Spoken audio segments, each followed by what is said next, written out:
സമൂഹ മാധ്യമങ്ങളിൽ കലാപാഹ്വാനം നടത്തിയവർക്കും കുരുക്ക് മുറുകുകയാണ്. വ്ലോഗർക്കെതിരെ കേസെടുത്തിട്ടുണ്ട്.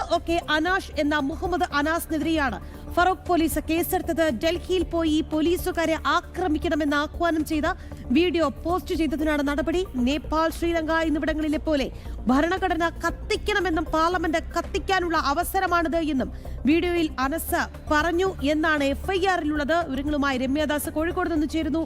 രമ്യ, അതായത് ഇതൊരു തുടക്കം മാത്രമേ ആയിട്ടുള്ളൂ. എന്തായാലും ഒരു വ്ലോഗർക്കെതിരെ കേസെടുത്തിട്ടുണ്ട്. വിവരങ്ങൾ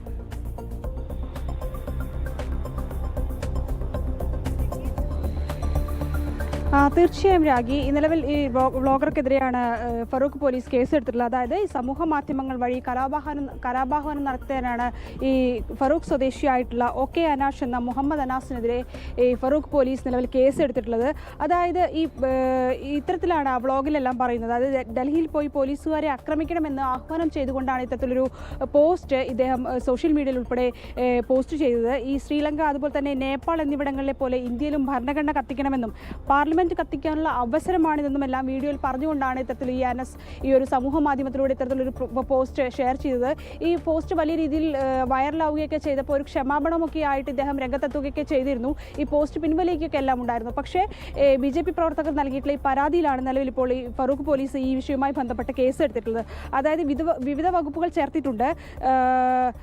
അതായത് ഈ BJP പ്രവർത്തകർ നൽകിയ പരാതിയിലാണ് ഇത്തരത്തിൽ കേസെടുത്തത്. അതായത് പ്രസ്താവനകൾ ജനങ്ങൾക്കിടയിൽ ഒരു ഭിന്നതയുണ്ടാക്കാനും നിയമവിരുദ്ധ പ്രവർത്തനങ്ങൾക്ക് പ്രേരണ നൽകാനും ഉദ്ദേശിച്ചുകൊണ്ടാണ് ഇത്തരത്തിലൊരു പോസ്റ്റ് തയ്യാറാക്കിയെന്നുള്ളതാണ് എഫ്ഐആർ ഉൾപ്പെടെ പറയുന്നത്. ഈ വിഷയത്തിൽ തന്നെയാണ് പോലീസ് വളരെ ഗൗരവമായി തന്നെ ഈ ഒരു വിഷയത്തെ നോക്കിക്കാണുന്നതും നിലവിൽ ഇപ്പോൾ കേസെടുത്തിട്ടുള്ളതും. ക്ഷമാപണം നടത്തിക്കൊണ്ടുള്ള ഒരു പോസ്റ്റ് എല്ലാം പിന്നാലെ, അതായത് ഈ പോസ്റ്റ് സമൂഹ മാധ്യമങ്ങളിൽ അപ്ലോഡ് ചെയ്യുന്നു. തുടർന്ന് ഇത് വലിയ രീതിയിൽ വൈറലാകുന്നു. തുടർന്നാണ് ഇത്തരത്തിലൊരു ക്ഷമാപണം നടത്തിക്കൊണ്ടുള്ള പോസ്റ്റ് വരുന്നു. മുൻപ് നൽകിയ പോസ്റ്റുകളെല്ലാം തന്നെ പിൻവലിക്കുന്ന ഒരു സാഹചര്യമെല്ലാം ഉണ്ടായിരുന്നു. പക്ഷേ എങ്കിലും BJP പ്രവർത്തകർ ക്ഷമാപണം നടത്തിയത് കൊണ്ട് രാജ്യദ്രോഹം അതില്ലാതാകുന്നില്ലല്ലോ. അതായത് ഈ ഭരണഘടന കത്തിക്കണം എന്നൊക്കെ പറയുമ്പോൾ അത് എത്രത്തോളം ഭീകരമാണ് എന്ന് ഓർക്കണം.